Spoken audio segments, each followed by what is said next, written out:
The illegal alien debate is on the agenda of the U.S. Catholic Church leaders meeting in Washington this week. Now, it's a four-day session. It's advertised as a conference on migration and the need for immigration reform. But the rhetoric is designed to protect those millions who have entered this country illegally.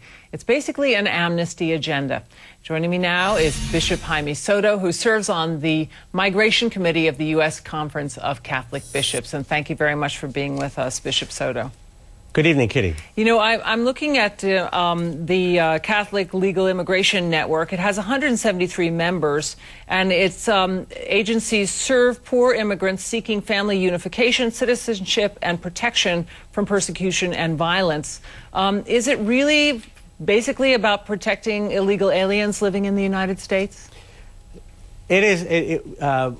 It is about the whole issue of immigration and refugee. And so we have one of the largest networks of providers for immigration and refugee services. So historically, we've served Vietnamese refugees, Cuban refugees, and we also serve immigrants and using the laws that are provided. And so this is our opportunity to bring these people together and provide them some training on how to effectively provide those immigration and refugee remedies to the populations that are available. You know, you have the Department of Homeland Security Assistant Secretary for Immigration and Customs Enforcement, Julie Myers. She will address your conference, I believe, tomorrow.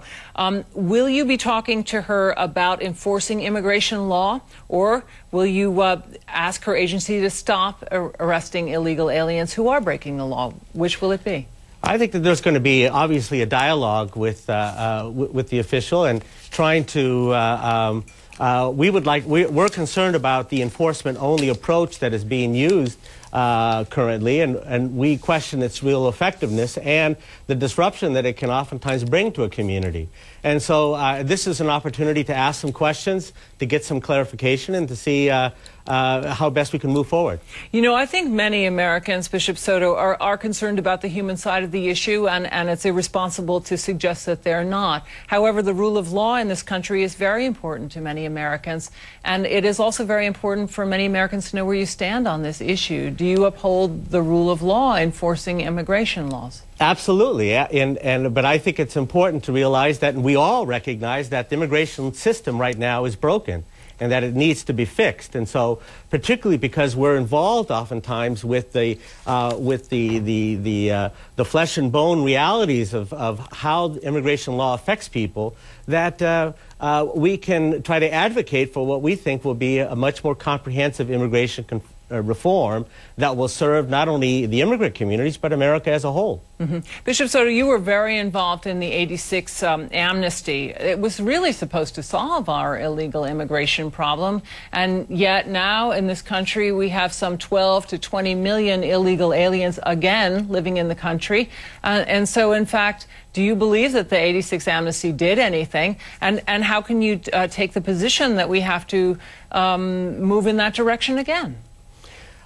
I think that the '86 immigration reform, IRCA as it was called back then, was actually the legalization part of it, which was at that time also an earned legalization program, was very effective in terms of really bringing a significant population into American society. Fair enough, but what about now? There's yet another bulk of illegal immigrants drawn to this country, and do you believe that we should offer them amnesty also? Because the immigration system that we have continues to malfunction and doesn't serve the American economy, nor does it serve the immigrants coming in. And there is a demand for labor here in the country, and we would like to see an immigration reform that tries to address those issues, to have a much more balanced and legal process for immigrants to respond to the legitimate labor demands that are here in this country.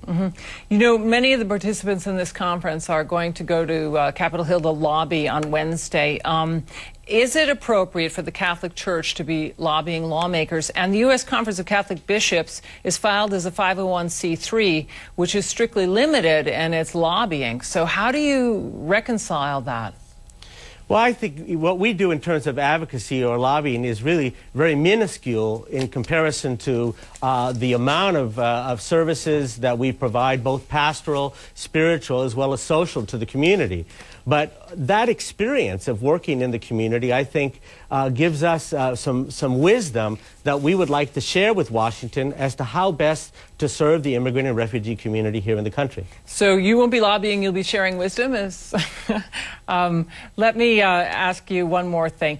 There were 285,000 illegal aliens removed, and I believe that is the latest in the latest year. 97,000 criminal illegal aliens, that is the last fiscal year. Immigration and Customs Enforcement deported 285,000. Do you oppose the removing of the criminal illegal aliens from this country? On the contrary, I think that those resources used to take those out who are a threat not only to the general society, but oftentimes prey on the immigrant communities themselves, that those individuals need to be removed. And unfortunately, oftentimes these more dragnet exercises, the raids, are expending valuable resources when those resources should be used to apprehend those who are preying on their own immigrant communities and threatening the rest of American society. Bishop Jaime Soto, thank you so much for joining us this evening. Thank you, Kitty.